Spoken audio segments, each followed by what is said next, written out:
I'm Javier Espinoza, Europe Executive Editor at the Capital Forum. Teresa Ribera, it's a pleasure to welcome you back in this podcast, Executive Vice President for a Clean, Just, and Competitive Transition. Thank you for your time. My pleasure. Today, I want to talk to you about the review, the overhaul that Brussels is carrying out on the merger guidelines. These are the guidelines that the EU uses to assess whether a deal is harmful or not to competition. You have been leading this effort. It has taken years before this has been an exercise among your peers. And the EU is trying to strike a delicate balance. People talk about being a massive overhaul. The telco lobby has tried to monopolize or to control the debate. How significant is this overhaul? What should we expect? And is it addressing the issue of Europeans having these so-called European champions? So I think it's been a great exercise, an intellectual challenge, full of passion, full of technical work, and of course, full of incentives to understand how the world operates today. We needed to update the world we understand what it is a pro-competitive operation and what it may harm competitiveness. Competition and competitiveness, so the level playing field, but also the prospects of the European economy. What we have tried to do is to pay attention to everybody, so not only the big guys willing to facilitate this type of operations, but also paying attention to consumers, to industrial consumers, to the legal practice community, to the academia. And we have come up with a proposal that I think will be probably one of the most progressive and forward-looking that has ever been adopted by any competition authority. We want to reflect upfront that we want to commit in an early engagement to discuss the benefits, the efficiencies being claimed by the corporates, but that need to be proven. So it's not just wishful thinking that we will accept. And on our side, we commit to explain where we see the theory of harm that prevents any type of operation of this kind, so that we can identify to what extent there may be common ground to promote this type of understandings and corporate operations.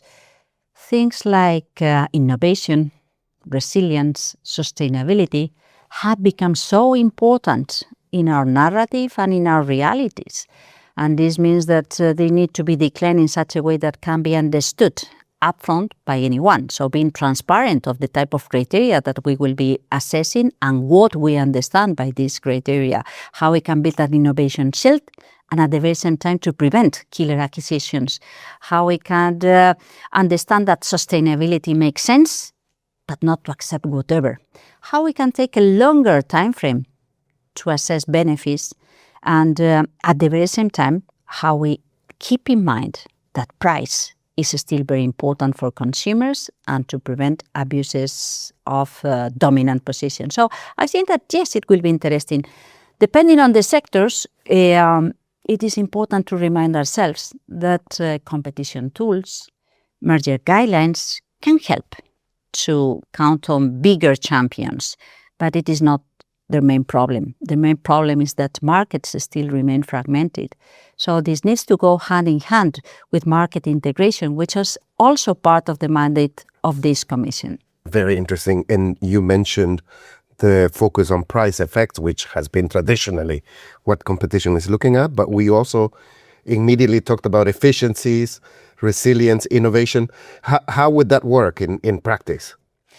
What we try to do is to provide upfront understanding, upfront clarity, and transparent ways to show what we think it could be important. And we have also heard that message coming from the stakeholders saying it could be good to have a balanced approach. So if you ask us to prove the theory of benefits, the efficiencies, it could be good that you also prove in a much more sound manner at an early moment why you understand that there is a theory of harm. This is why we think that having this early conversation can help. And as I said, it is not to say everything is going to be accepted. On the contrary. But I think that innovation, resilience, sustainability are also important aspects of what we want to promote what we cannot accept is saying that wishful thinking towards the future is going to be back. No, it needs to be sufficiently robust. First thing.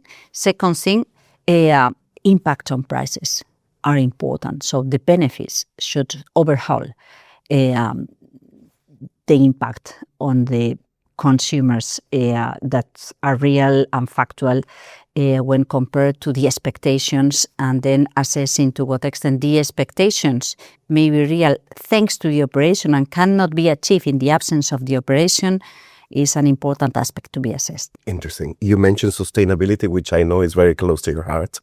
Things like greener production, lower energy use. How is that going to be part of the conversation in the future compared to before? Well, I think that that's what we try to reflect. What are the elements that we will be taking into consideration and how we will be assessing those elements? The most important thing to me is that we are explicitly saying that we take into consideration longer timeframes to assess. And the second most important thing is that this is not a black check. It is if you think that your expectation is sound, let's try to confirm why you consider that it is sound, and that can be reflected in the final backing of the DG competition. Think that up to now, about 90% of the mergers are clear with no problem, and most of them in 3 weeks, because in the previous mandate there was this adoption of this fast track, so to allow the team in the DG competition to concentrate, to focus their attention in the most difficult, most controversial operations. But I think that the world has changed, the economy has changed, the markets have changed, and we need to update the way we understand and to be transparent on the way we think that we can achieve the expectations that everybody may be putting on us on how modernized we are when reading how markets do work today. Very interesting. And you talk about change. Some might see this review as a way of loosening merger control, making it easier for companies to merge. Is that what we're witnessing? Well, I think that easier means that sound operations that do not create harm or with great benefits that overpass the eventual harm are going to take place. It is the type of thing that we needed to achieve. But what it is not to be claimed, and it could be rejected, is that there is any kind of naive approach on everything can be accepted. That's not the case. We stick and we defend our mandate and our role. And I think that, of course, we are here also to ensure that things are fair and are not being adopted, abusing consumers or accepting big players imposing their conditions. Interesting. I mentioned earlier the telco sector, and they have been actively engaging in these merger guidelines. They are mentioned in the Draghi report. There's a massive push. There's some deal maybe coming in France and other member states where there's this push for a reduction of 4 to 3 players. People have talked about this for a long time. Are you becoming more sympathetic to this argument? I'm willing to join forces with them to promote market integration, so to avoid this fragmentation that still remains in the European Union. That doesn't make sense. Very honestly, I think that the telco sector is a very important sector for today's economy. So counting on 27 different markets doesn't make much sense. Maybe we need to go step by step, but it could be good to set a deadline, an horizon, where we could foresee a single telecom market in Europe.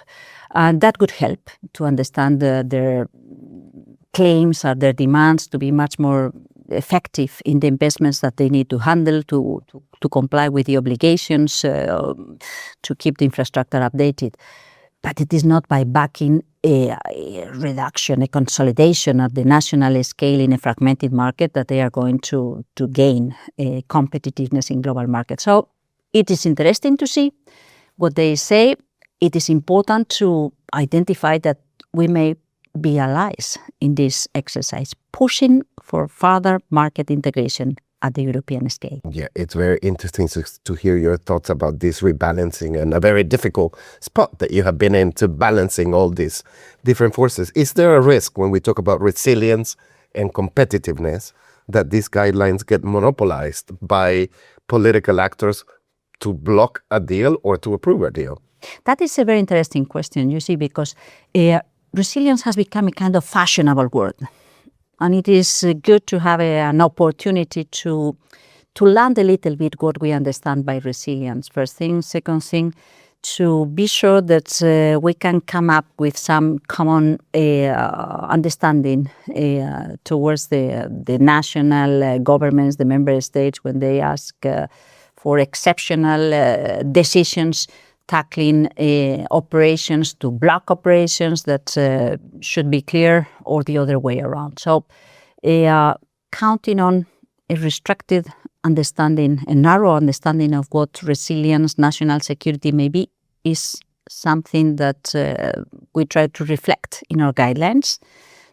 Of course, it is very legitimate to claim for that, but it could be good to use that concept in there where it is really needed.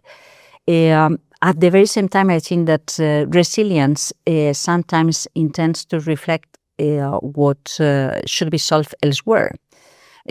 Something that could be a part of, if I say it this way, economic security concerns that may drive into economic security conditionalities or assessment of foreign operators entering into the market, things that are not part necessary of the competition toolbox, but part of broader conversations around trade flows or security concerns that may be read in a much more broader context, not only defense as such. So I think that it is not that we are going to state a kind of arithmetic operation. We are providing much clarity. We are updating the criteria that we intend to use. We have heard with much attention the comments of the academia, the legal practice, the different stakeholders. And I think that we are trying to reflect, I could say, in a very balanced and forward-looking manner, how we understand the role of an enforcer of competition tools, the best way to promote pro-competitive approach and to be clear there where we see anti-competitive behaviors. A very thorough exercise, and I'm sure we'll be talking about this a lot more.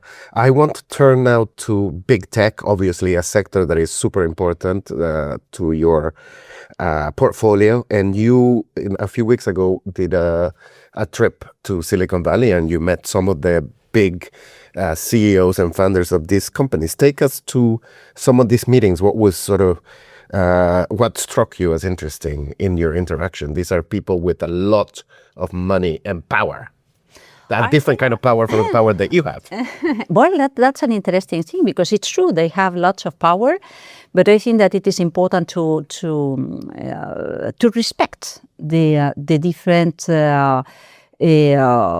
missions of each of us. And I think that it is very clear that we don't want a world with no rules, and that we should not accept a world of imposition by the force or the aggression.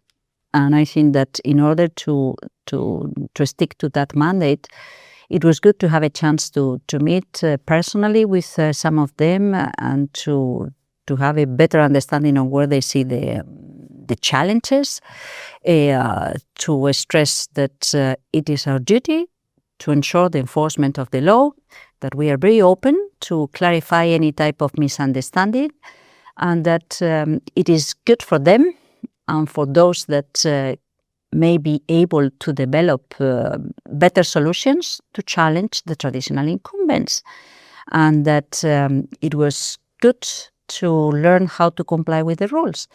And my sense is that it was it was good to visit these companies and to meet the CEOs and to learn from each other what the concerns may be dealing with this very relevant sector that has become systemic in the economy, in the way we get the adequate information to make up our minds, in the way a business can advertise their own publicities or provide their services.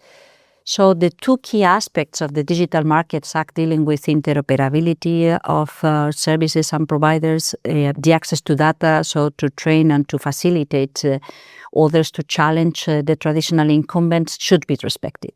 And I think that it was good. I mean, it is not that it was not my intention to discuss any case or to solve any big problem, but I think that it is important to explain what we intend to achieve and to say, please, if there are misunderstandings, let's try to identify what the misunderstandings may be, but it is our duty to comply, to enforce, to defend, and more than happy to keep on doing this very same exercise. You represent a little stone in their shoes, or maybe a big stone in their shoes. Did you get the sense that they are willing to cooperate? I think that it is important to, in this learning curve where we are, what does this mean? Complying with the obligations that are provided by the Digital Markets Act and other relevant regulations in the set of the digital reality and AI and the protection of consumers and so on.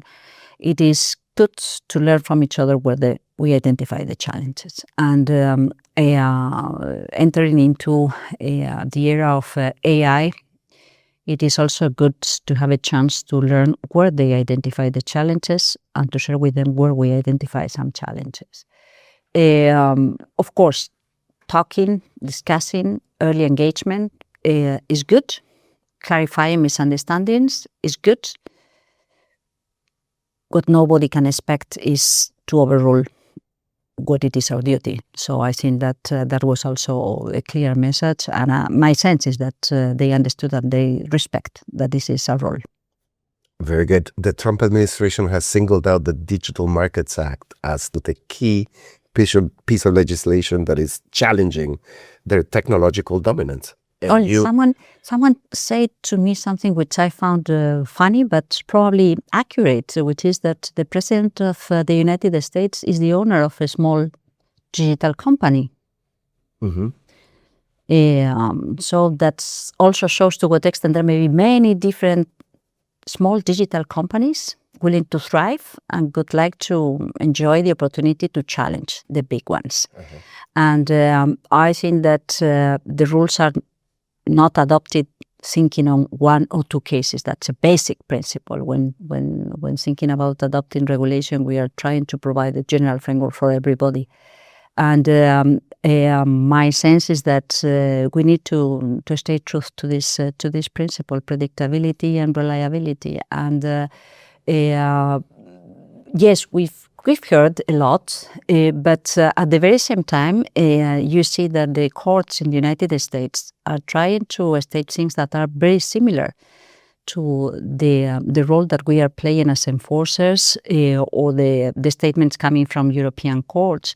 I think that for an average citizen, it's important to protect their children, to avoid addiction, to be able to differentiate between truth and fake things, to be able to identify who is behind something that may be quite harmful for the reputation or for the understanding of the people, even challenging the information being used to bias or to change the results of an election. So for democracy, responding to the demand of creators, saying we also deserve respect, and there cannot be a kind of big theft on how we create things, and then these contents are being attributed to someone else or are being displaced in terms of preference in the websites or in the way the information appears in our telephones.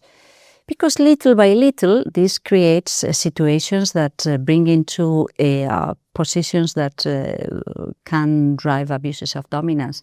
So that was the very origin of the competition policy, and this is what being updated, understanding that today's realities include such an important sector as the digital sector, need to be effective in the way we respond. But as I said, it is not very different from the concerns that citizens here in Europe or citizens there in the United States may be feeling around these new realities. Mm-hmm. There's some people here that see even dialogue with the US as a risk that this might lead to watering down. Some civil society groups are, arguing that maybe the EU shouldn't even be sitting down with the US to have this dialogue. This is pressure coming from the other side. Well, I've been working on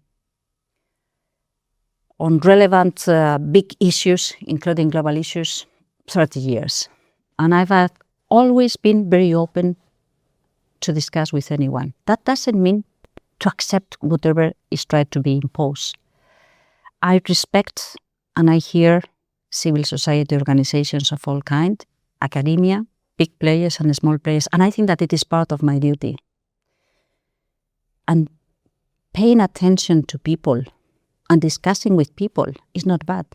I could love everybody paying attention to people and listening to other people's concerns. That our world would be much better, by the way. But this also means that we need to explain why there are certain things that cannot be accepted. And one of them is imposing someone else things that are beyond their, duties or their respect for the other people. But I think that there is nothing against speaking to each other.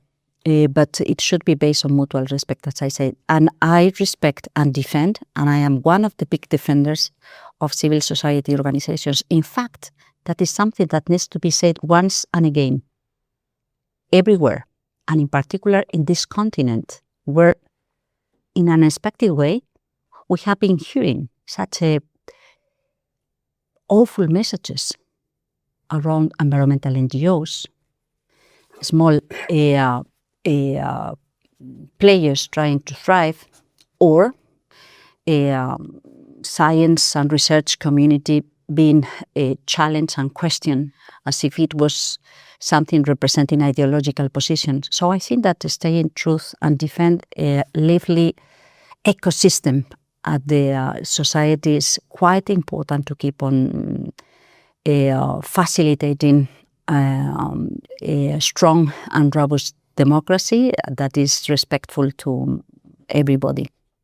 That's a very wise position to take. Your duty is to enforce these laws. There's like a mandate. Do you have much regard to pressures coming from the US, or it's something that you don't even think about because you have to enforce them? Well, as I said, I'm very happy to exchange views, and I think that at the technical level, these changes of views have been happening every day. And I'm happy to meet my counterparts in the DOJ, in the Federal Trade Commission, and to exchange views and to defend my own positions, or to understand where they may be worried about what we are doing. But what it doesn't seem reasonable is to hear messages trying to impose what our parliament, our regulators should be doing, or how we should forget about the compliance with the law because there is an American company behind. That doesn't make sense. And it could not make sense the other way around. It's not against certain companies because of their nationality. It is just trying to keep the level playing field in a very important market that operates and gets lots of profits from the European market. Very good. We're running out of time, and I just wanted to ask you about your engagement with your counterparts in the US. FTC Chairman Ferguson has been quite aggressive in his attacks on the DMA. How is the engagement going? Well, I haven't met Mr. Ferguson in this occasion in Washington. I could have loved, but we did not manage to meet. We had a meeting last year, and it was a very nice meeting, and I'm always open to have any further discussion on whatever topics he may want to discuss. I had a very good relation with the DOJ antitrust boss, Gail Slater, and I had the chance to meet the acting antitrust boss right now in the DOJ, and we felt quite comfortable and nice together, and I hope that this relation remains fluent and effective, I would say. Very good. This is one of the most high-pressure jobs in Brussels. How do you even have the time to switch off? Well, I switch off, and I don't think that this is the worst job in Brussels. In Brussels, there are terrible jobs. No, it's a For good instance, well, I think it is a very nice job. I think that it is quite a nice job because it allows to get something that I appreciate a lot, this parabolic understanding of what it is going on. Everything is technical and counting on concrete instruments, but of course, we cannot disconnect that from the broader perspective of global geopolitics, economy, or the markets in Europe and connected to the rest of the markets in the globe. So I enjoy it a lot. But to disconnect, I do like everybody, I would say, with the opportunity to do. I have friends, I have family. I like I enjoy being outside and walking around. And I think that friendship and dialogue, conversations, breathing cleaner, enjoying landscapes is quite a healthy exercise to remind us on the other important things in our day-to-day life. Very good. Very grateful for your time. Thanks a lot. My pleasure.